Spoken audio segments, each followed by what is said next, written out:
అదే RTV app వార్తల్ని క్షణాల్లో చదివే అవకాశం ఉంటుంది. ఒక న్యూస్ పేపర్, ఒక టెలివిజన్ ఛానల్ మీ చేతుల్లో ఎప్పుడూ ఉంటాయి. ఆ నియోజకవర్గంలో పోలీసుల చట్టాలు పనిచేయవు. అధికార పార్టీ నేతల చట్టాలే అక్కడ అమలవుతుంటాయి. అది ఏదో నియోజకవర్గం కాదు, జమ్మలమడుగు నియోజకవర్గం. ఎన్నికల సందర్భంగా అల్లర్ల ఘటన నేపథ్యంలో కూడా ఎన్నికల కమిషన్తో పాటు పోలీసులు కూడా తీవ్రంగా పరిగణించి 144 సెక్షన్ అమలు చేస్తున్నారు. అయితే అల్లర్ల నేపథ్యంలో కూడా పోలీసులు హెచ్చరికలు జారీ చేశారు. ఇప్పటికే జిల్లా ఎస్పీ కూడా ఆ ప్రాంతంలో ప్రత్యేకమైన దృష్టి సారించి ఏదైతే అల్లర్లు జరిగినటువంటి ప్రాంతంలో సభలు సమావేశాలు వంటివి నిర్వహించరాదు అన్నటువంటి ఆంక్షలు కూడా పెట్టారు. అదేవిధంగా ఎన్నికల నేపథ్యంలో 144 సెక్షన్ కూడా అమల్లో ఉంది. ఇదంతా తనకు ఓ లెక్కే కాదన్నటువంటి ఓ వైసీపీ నేత తన అధికార దాహంతో నారాపుర వెంకటేశ్వర స్వామి బ్రహ్మోత్సవాల్లో భాగంగా అక్కడ బ్రహ్మోత్సవాలు జరుగుతున్నతో క్యాచ్ చేసుకునేందుకు ఒక ఎత్తేసారు. అందులో భాగంగానే అక్కడ ఎగ్జిబిషన్ ఏర్పాటు చేశారు. అయితే టీటీడీ అధికారులు కూడా ఎన్నికల నేపథ్యంలో కోడ్ ఉల్లంఘనకు పాల్పడే అవకాశాలు ఉన్నాయన్నటువంటి భావనతో అధికారులు కూడా టీటీడీ అధికారులు కూడా ఎగ్జిబిషన్ ఏర్పాటుకు అనుమతినివ్వలేదు. కానీ ఆ టీటీడీ స్థలంలో కాకుండా తన ప్రైవేట్ స్థలంలో ఎగ్జిబిషన్ ఏర్పాటు చేసేందుకు సన్నాహాలు చేస్తున్నారు. అయితే ఓవైపు పోలీసు అధికారులు అల్లర్ల నేపథ్యంలో జమ్మలమడుగు నియోజకవర్గంలో ఎలాంటి సభలు సమావేశాలు అదేవిధంగా నిర్వహించకూడదని కూడా హెచ్చరికలు జారీ చేశారు. అయితే ఆ నేత మాత్రం ఏకంగా ఎగ్జిబిషన్కు ఏర్పాటు సన్నాహాలు చేస్తున్నారు.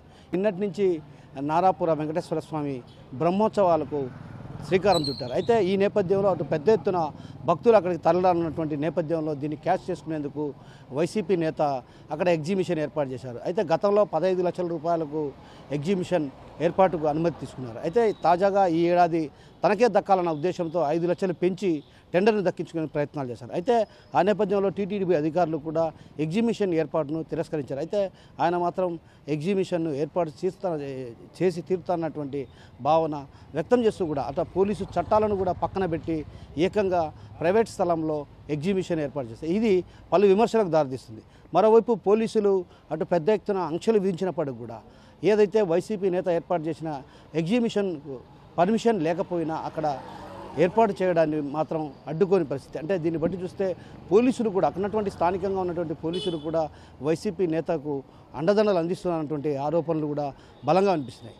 అయితే మరోవైపు ఎన్నికల కోడ్ ఉల్లంఘనకు పాల్పడేటువంటి పరిస్థితి ఉన్నటువంటి భావన ఆ ప్రాంతవాసుల్లో కూడా వ్యక్తం అవుతుంది. ఏదైతే వేలాది మంది భక్తులు అక్కడ తరలి వచ్చారు, ఆ తరలి వచ్చే భక్తులకు ఎగ్జిబిషన్ వస్తారన్నటువంటి భావనతో క్యాష్ చేసుకునేందుకు చేసినటువంటి ప్రయత్నాలను అధికారులు కూడా తిప్పికొట్టాల్సినటువంటి అవసరం ఎంతైనా ఉంది. ఆ దిశగా అధికారులు కూడా చర్యలు తీసుకోవడం లేదన్నటువంటి విమర్శలు కూడా ప్రధానంగా వినిపిస్తున్న పరిస్థితి. మరోవైపు ఎగ్జిబిషన్ ఏర్పాటు చేసినటువంటి వ్యక్తి వైసీపీ నేత కావడంతోనే అతన్ని అడ్డుకునే పరిస్థితి లేదన్నటువంటి భావన కూడా అటు ఆయా ప్రాంతవాసుల్లో వ్యక్తం అవుతున్న పరిస్థితి. ఇలాంటి పరిస్థితి నేపథ్యంలో వైసీపీ నేతకు చుట్టాలుగా మారారన్నటువంటి ఆరోపణలు వ్యక్తం అవుతున్నటువంటి నేపథ్యంలో అధికారులు కూడా ప్రత్యేకమైన దృష్టి సారించి ఎగ్జిబిషన్కు అనుమతిని రద్దు చేయాల్సినటువంటి అవసరం ఎంతైనా ఉన్నటువంటి విషయాన్ని ఆ ప్రాంతవాసుల్లో వ్యక్తం అవుతుంది. మరోవైపు ఏదైతే ఎన్నికల సందర్భంగా ఎన్నికల ప్రశాంతంగా ముగిసిన సందర్భంగా కూడా అటు వైసీపీ అభ్యర్థి సుధీర్ రెడ్డి అదేవిధంగా బీజేపీ అభ్యర్థి ఆదినారాయణ రెడ్డి మధ్య రాళ్ల దాడులు దిగిన పరిస్థితి. రాళ్ల దాడుల నేపథ్యంలో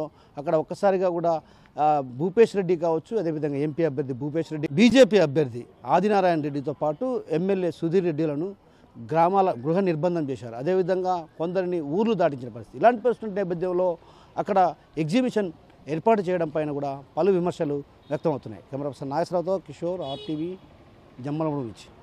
మరిన్ని వీడియోస్ కోసం ఛానల్ ని సబ్స్క్రైబ్ చేయండి. లేటెస్ట్ అప్డేట్స్ కోసం వాట్సాప్ ఛానల్ ని ఫాలో చేయండి. అండ్ లింక్ డిస్క్రిప్షన్ లో ఉంది.